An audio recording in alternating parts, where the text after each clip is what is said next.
이 시간 찬송가 279장 찬양하시면서 하나님께 새벽 예배 올려드립니다. 찬송가 279장입니다.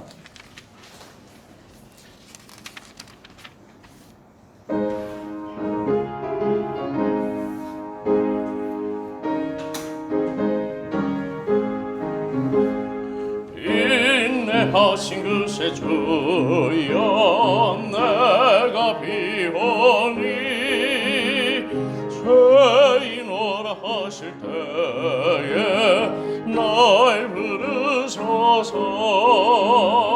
주여 주여 내가 비오니 죄인오라 하실 때에 날 부르소서. 자비하신 보좌 앞에 풀어엎드려 자복하고 회개하니 믿음 주소서. 주여 주여 내가 비오니 죄인오라 하실 때에 날 부르소서. 주의 공로 의지하여 주께 가오니 상한 마음을 고치시고 구원하소서. 주여 주여 내가 비오니 죄인오라 하실 때에 날 부르소서. 만복 근원을 주여 위로하소서. 우리 주와 같으시니 어디 있을까. 주여 주여 내가 비오니 죄인오라 하실 때에 날 부르소서. 아멘. 기도드립니다. 주여 죄인 오라 하실 때에 주여 나는 죄인이로소이다. 주여 이 죄인이 여기 있나이다. 이 죄인을 용서하옵소서. 이 죄인을 받아 주옵소서. 하나님께 이렇게 나아갈 수 있는 은총이 우리 모두에게 있을 수 있도록 도와주시옵소서. 이런 하나님의 살리고자 하는 외침 가운데도 불구하고 완악하여져서 회개치 못하는 자들이 이 땅에 얼마나 많습니까?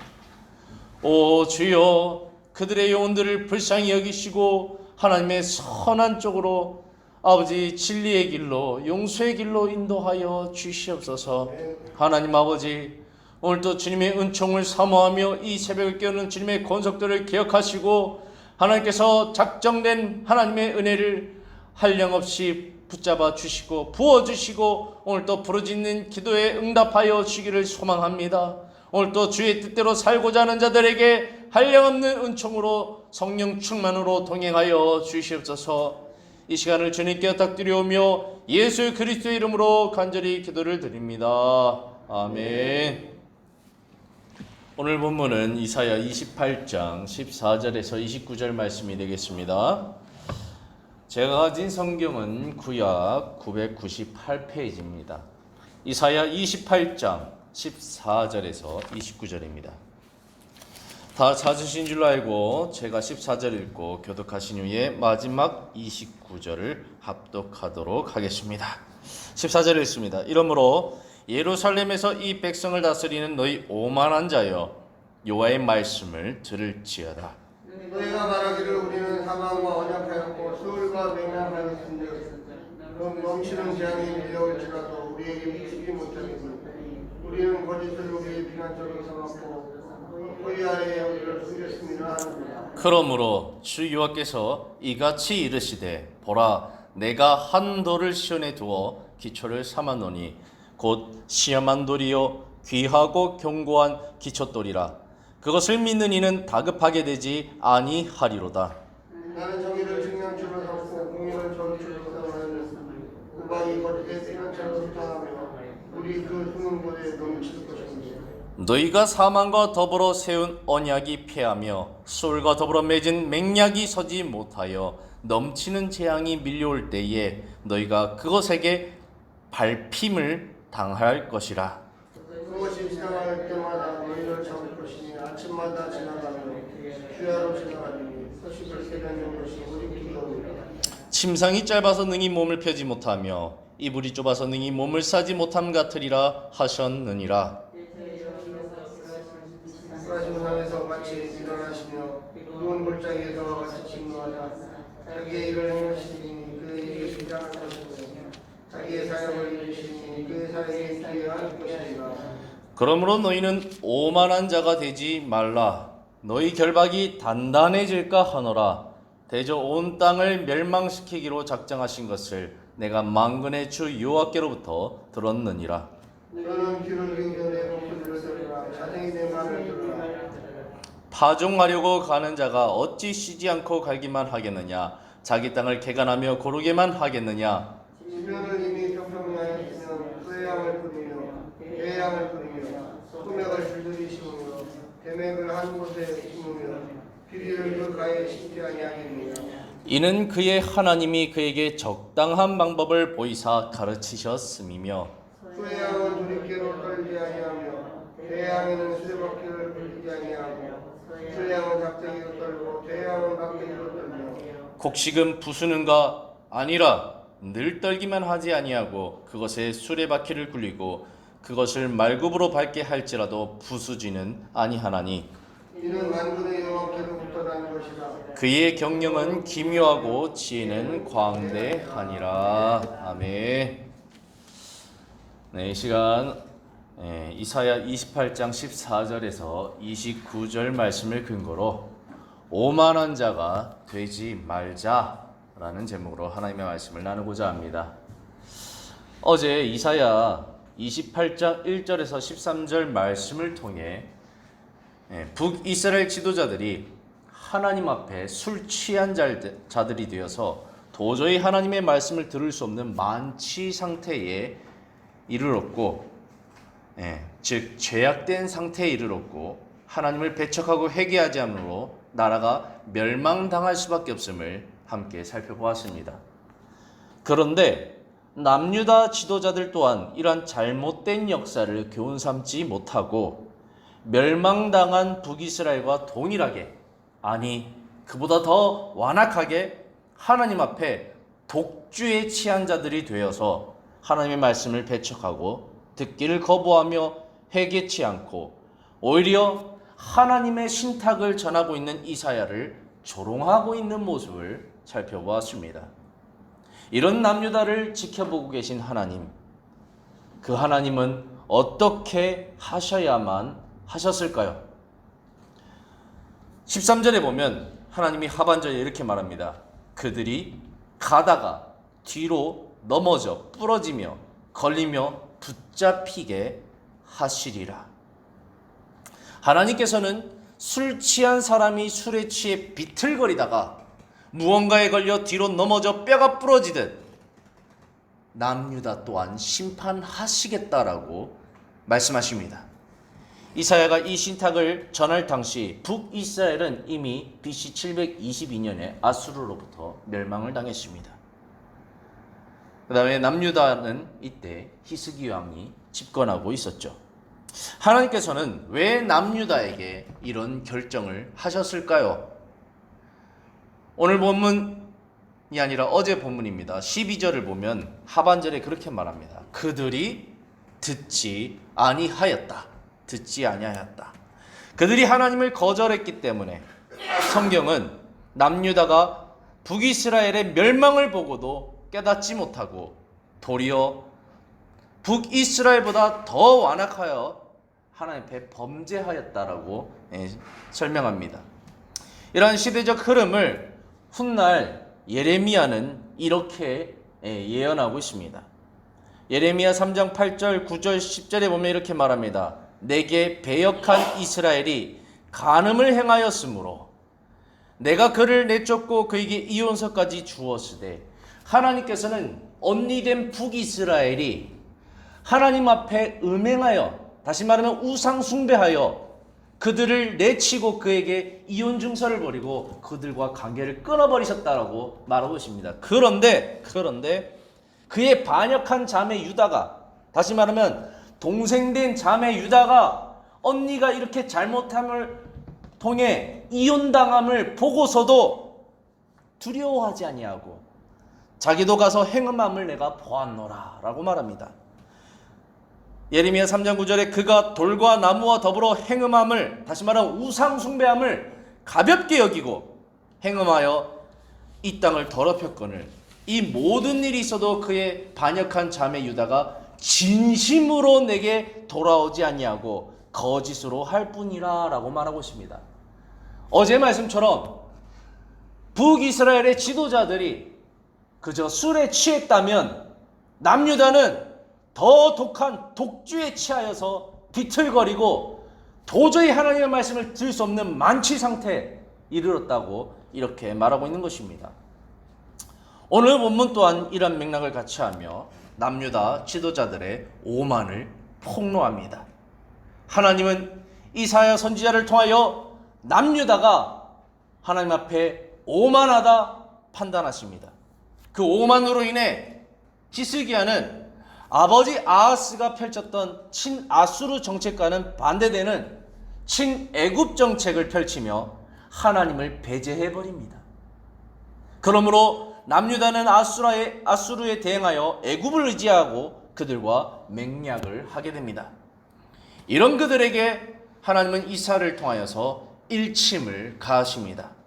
오늘 본문 22절에 보면 그러므로 너희는 오만한 자가 되지 말라 이렇게 말합니다. 너희는 오만한 자가 되지 말라. 이 뜻은 무엇인가요? 애굽이 아닌 하나님과 맹약하라는 뜻입니다. 오만은 스스로 교만하여서 잘못된 판단을 하는 것을 뜻합니다. 그래서 너희가 너희 지혜로 너희가 잘났다고 잘못된 선택을 하고 있는데 그 선택이 결국에는 애굽과 맹약하여서 아수르를 대적하겠다고 하는데 그것이 될까 보냐? 아니다. 너희는 오만한 자가 되지 말라. 다시 말하면 애굽이 아닌 하나님과 맹약하고 애굽이 아닌 하나님을 의지하는 자가 되라 라고 그 오만을 벗어 던져라 라고 이렇게 강력하게 촉구하고 있는 것입니다. 그렇지 않으면 너희 결박이 단단해질까 하노라. 다시 말하면 너희가 당하는, 나라가 멸망하여 당하는 그 수치가, 수모가 더 중할까 하노라 라고 이렇게 말하고 있는 것입니다.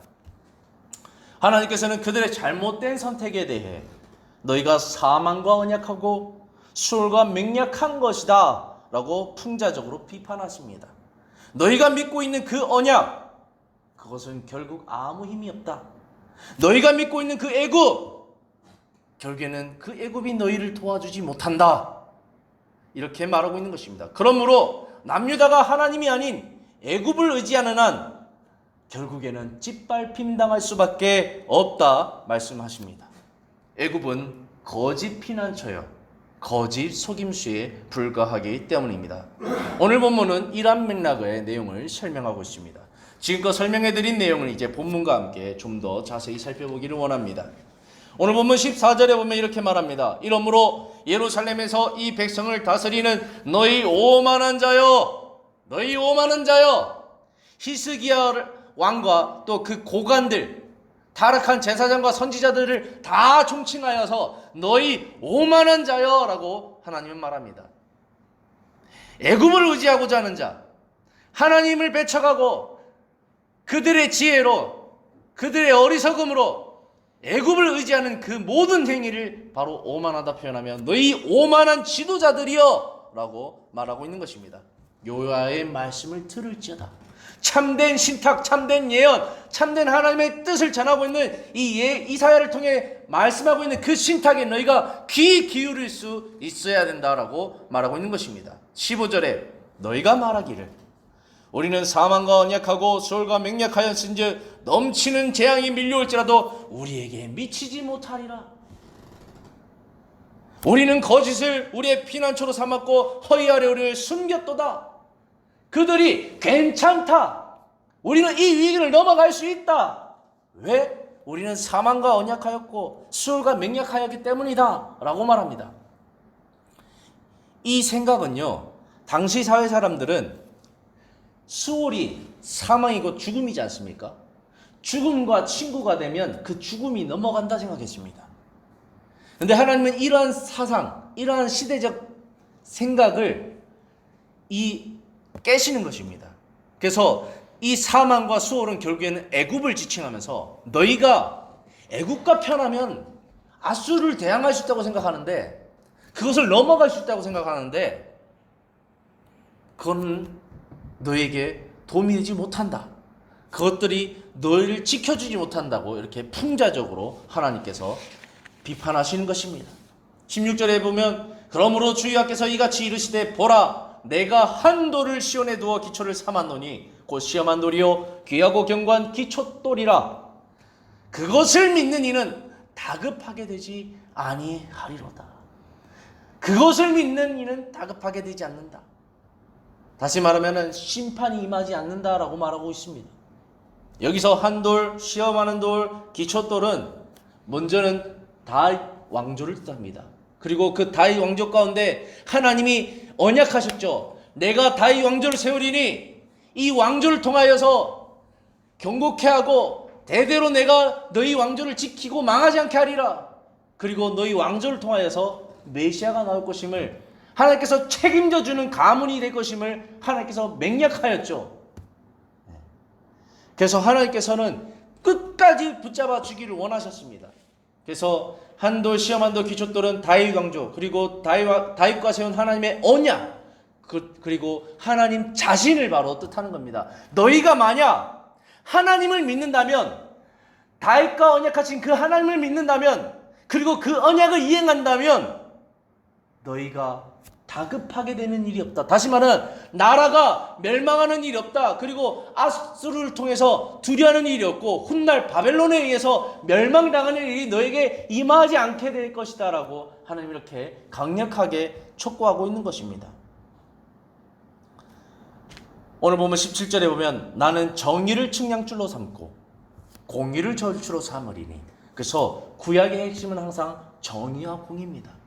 하나님은 정의와 공의의 하나님이시기 때문에 반드시 불의한 것을 심판하실 수밖에 없음을 말하고 있는 겁니다. 그리고 하나님께서 정의와 공의 가운데 이 세상을 운행하실 때에, 온 세상을 통치하실 그때에 하나님이 정하신 그 공의와 정의에 따른 심판은 어느 누구도 피해갈 수 없다 말하고 있는 것입니다. 그렇기 때문에 회개치 않고 하나님을 배척하고 애굽을 의지하고 있는 너희들에게 임할 것은 오로지 심판밖에 없고 너희는 그것을 피할 수 없다라고 강력하게 말하고 있는 것입니다. 그래서 우박이 거짓의 피난처를 소탕하며, 여러분 길을 걷다가 갑자기 하늘에서 우박이 쏟아진다면 여러분 그것을 피할 수 있습니까? 못 피합니다. 하나님의 작정한 우박은 못 피한다는 겁니다. 또 물이 그 숨는 곳에 넘칠 것이며, 하나님은 아수르를 창일한 홍수와 같다 표현했습니다. 바벨론 군대가 훗날 치는 이 바벨론 군대가 이와 같다고 표현하는 것입니다. 물이 홍수와 같이 넘쳐서 그 지면을 쓸어내릴 때에 피할 수 없듯이 하나님의 작정된 심판은 이와 같이 피할 수 없다라고 말하고 있는 것입니다. 18절에 너희가 사망과 더불어 세운 언약을 폐하며 술과 더불어 맺은 맹약이 서지 못하며 넘치는 재앙이 밀려올 때에 너희가 그것에게 밟힘을 당할 것이라. 하나님을 의지하지 않는 자는 결국에는 짓밟힘 당할 뿐임을 강력하게 말하고 있는 것입니다. 19절에 그것이 지나갈 때에, 다시 말하면 하나님께서 정하신 그 재앙, 심판, 멸망, 이것이 지나갈 때에 너희를 잡을 것이니 아침마다 지나가며 주야로 지나가는 소리니 소식을 깨닫는 것이 오직 두려움이라. 아수르 군대가 노예를 잡아갔죠. 이스라엘 백성들, 남유다 백성들 다 끌어다가 노예 삼았죠. 붙잡아갔죠. 남자들은 다 쳐 죽이고 여자들은 노예로 삼고 이런 무서운 잔인한, 그래서 혹여 집안의 한 구석에 숨어서 혹여 내가 잡힐까가 벌벌벌벌 떨고 있는 이 모습을 빗대어서 말하고 있는 것입니다. 그만큼 하나님의 심판은 두려운 것이고 피할 수 없는 것이고 인생을 나락으로 떨어뜨리는 것임을 강력하게 말하고 있는 것입니다. 20절에 침상이 짧아서 능히 몸을 펴지 못하며 이불이 좁아서 능히 몸을 싸지 못함 같으리라 하셨느니라. 뭐냐면은 침상은 짧으면 쓸데가 없습니다. 내 키와 안 맞는 침대 그거 버려야죠. 거기서 어떻게 잠을 잡니까? 이불도 마찬가지죠. 나한테 안 맞는 이불을 어떻게 덮습니까? 그것도 버려야 되죠. 다시 말하면 너희가 수울과 사망과 맹약과 언약한 것은 아무 쓰잘데기 없는 것이다. 그 쓰잘데기 없는 것들은 버려야 할 것이다. 너에게 전혀 도움이 되지 못할 것들이다 라고 말하고 있는 것이죠. 그래서 너희가 믿고 있는 애국가의 맹약, 너희를 지켜준다는, 그 안전을 지켜준다는 그 맹약은 이와 같이 아무 쓰잘데기가 없다. 오직 나만이 너희를 지켜줄 수 있다 말하는 것입니다. 그래서 지켜주시는 하나님을 강력하게 드러내는 21절을 말씀하십니다. 대저 여호와께서 브라심 산에서와 같이 일어나시며, 이 브라심 산은 다윗이 수도를 예루살렘으로 삼고 나라의 기틀을 다진 후에 블레셋을 공격할 때에 하나님께서 함께 하셔서 이 브라심 산에서 승리를 주신 그 장면을 연상케 하는 것입니다. 내가 다윗과 함께 하여서 그 블레셋을 때려잡았다. 너희가 도저히 때려잡을 수 없었던, 단 한 번도 블레셋을 정복할 수 없었지만 내가 다윗과 함께할 그때만은 블레셋을 때려잡을 수 있듯이 내가 너희와 함께하면 아수르 때려잡을 수 있다. 이렇게 말하는 것입니다. 또한 기브온 골짜기에서와 같이 진노하사 자기의 일을 행하시리니, 이 기브온 골짜기는 여호수아가 주인공입니다. 기브온 족속들이 기브온 골짜기에서 이 아모리 다섯 족속에게 침략당하여 멸망당하기 직전에 있을 때에 여호수아가 그들과 언약한 것을 기억하고 그들을 위하여 전쟁에 참여합니다. 그때에 하나님께서 여호수아와 함께 하심으로, 그리고 여호수아와 언약하여 여호수아가 해가 지면에 떠서 전쟁이 끝나지 않기까지 하나님께서 보증하여 주시고 책임져 주셔서 그 전쟁을 승리 가운데로 이끌어 가셨습니다. 이처럼 여호수아와 함께 하셨던 그 하나님, 전쟁에 능하신 그 하나님이 아수르를 때려잡아 주리라. 아모리 다섯 족속을 때려잡아 주신 그 하나님이 아수르 또한 때려잡아 주시리라. 이렇게 강력하게 말하고 있습니다. 그래서 너희는 생각해보라. 누구를 믿고 누구를 선택해야 되겠느냐? 나 여호와는 너희를 지킬 준비가 되어 있다. 이렇게 말하고 있는 것입니다. 그 일이 비상할 것이며 자기 사역을 이루시니 그 사역이 기이할 것입니다. 이 두 사건의 중심적인 메시지는 하나님이 반드시 의인의 편이 되셔서 악인을 멸하신다는 것, 그리고 하나님이 함께 하시는 전쟁은 반드시 승리할 수밖에 없다는 것입니다. 이것이 바로 놀라운 것이고 이것이 바로 비상한 것입니다. 그러므로 남유다는 지금이라도 악에서 돌이켜 의인의 길, 즉 하나님을 의지하는 길을 걸으라 강력하게 말씀하시는 것이죠. 그렇다면 하나님께서는 이 두 전쟁 가운데 승리를 주실 때 반드시 남유다가 아수르와의 전쟁에서 승리케 해 주실 것이다 말하고 있는 것입니다. 하나님은 내가 너희를 지켜주겠다. 나는 그것을 원한다. 너희는 그러한 선택, 바로 나를 선택하라. 하나님은 이러한 생명의 길을 그들에게 제안하시는 것입니다. 22절에 그러므로 이사야의 이런 신탁들을 너희가 듣고 제발 만취 상태에서 벗어나. 이 하나님의 신탁을 제발 좀 듣고, 그러므로 너희는 오만한 자가 되지 말라. 다시 말하면 하나님을 버리고 애굽을 선택하는 자가 되지 말라. 강력하게 하나님께서 말씀하시는 것입니다. 이사야는 오늘 함께 나누는 부분을 하나님의 크신 섭리의 가정이라 여기면서 오늘 본문 23절에서 29절까지는 농부의 비유로 이것을 내용 정리하며 나아갑니다.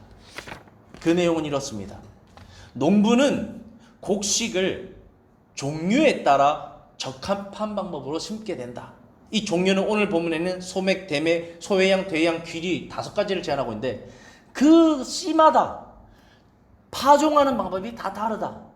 하나님께서 이렇듯 곡식의 종류에 따라 농부가 파종하듯이 적합한 방법으로 심는데 그 이유는 뭐냐? 바로 열매를 맺기 위해서다 라고 말하고 있습니다. 그런데 열매는 거둔 후에 또한 타작 방법이 중요한데, 왜냐하면 타작 방법에 따라 손실이 크기 때문이다.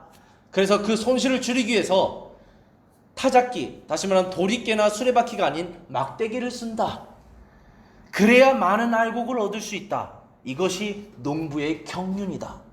이처럼 하나님은 이스라엘을 무작정 심판하는 것이 아니라 농부가 알곡을 거두기 위해 타작한 것처럼 하나님은 남유다의 새로운 출발, 이스라엘 백성들의 새로운 출발을 위해 남유다를 심판에 넘기기로 작정한 것이다. 그리고 그 계획을 생각해 볼 때 하나님께서 경영하시는 그 지혜는 그저 놀랍고 광활할 따름이다 라고 이사야는 오늘의 신탁을 정리하며 나아갑니다. 사랑하는 성도 여러분, 하나님께서 남유다를 심판하셨다고 해서 남유다를 버리신 것입니까? 아닙니다. 하나님께서 남유다를 심판하시는 것을 통해서 새로운 출발을 위한 디딤돌로 삼으셨던 것입니다. 하나님은 심판을 통해 그들을 결국 알곡으로 만드셨다라는 것입니다. 우리는 심판이 아니라 그들을 하나님의 참된 백성, 알곡으로 만드신 하나님 농부의 그 경륜을 보고 경히 여기고 영광스럽게 여길 수 있어야 됩니다. 이제 말씀을 정리하고 마치겠습니다. 사랑하는 성도 여러분, 오늘 본문에서 선포하고 있는 메시지를 교훈 삼아 우리 모두는 하나님 앞에 오만한 자가 되지 말아야 됩니다. 이 뜻은 뭐냐면 하나님 외에 다른 것을 의지하는 자가 되지 말아야 된다는 것입니다. 그래서 오직 하나님만 의지하는 저와 여러분이 되기를 소망합니다. 그리고 그분의 놀라운 경영에 나를 내어드리고 그분께 나를 맡김으로 하나님께서 나를 위해 행하시는 그 놀라운 일들을 경험할 수 있어야 됩니다. 하나님께서 베푸시는 것이 나에게 형벌이 아니라 오히려 축복이 되어서 그것을 누릴 수 있는 인생이 되어야 된다고 오늘 본문은 말합니다. 혹여 내가 지금 하나님의 심판 가운데 있다고 여겨진다면 그것은 끝이 아니라 그것은 나를 새롭게 하시려고 하시는 하나님의 그저 과정에 불과하다는 것을 우리는 깨닫고 반드시 회개함을 통해 하나님 앞에 돌아가야 할 것입니다.